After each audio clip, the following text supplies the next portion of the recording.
My name is Shu Shumai.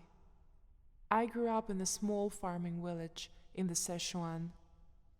My father and I were quite poor, yet we always managed to make it to the next day, regardless.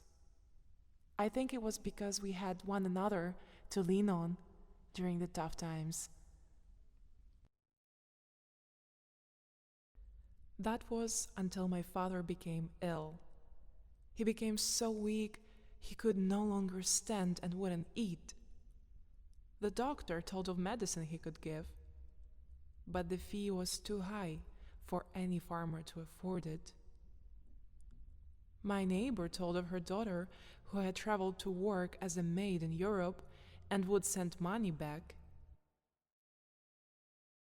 Therefore, I traveled across the sea to Kattenrecht.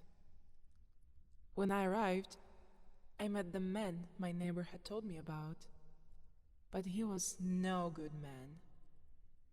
He told me I was here to work as a prostitute, and when I refused, they beat me so bad I stayed in the hospital for a whole month. They told me I would have to pay back the hospital bill and put me to work. But I was young and stubborn, foolish. I would not give in that easy, so one night I snuck out of the brothel and went to the police. I thought they would help me, but they arrested me for being a prostitute, then put me in jail. It took me 3 years to pay the brothel back for the bail. I guess after that I faded away. I would still write letters to my father. I told him I was working as a maid in a grand house, and with the letters, I would send him knitted sweaters so he would not get cold during the winter.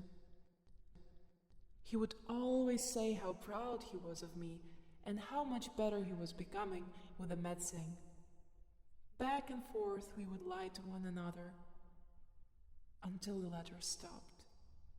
With no one else to lie, I had to face the truth. That was my life now.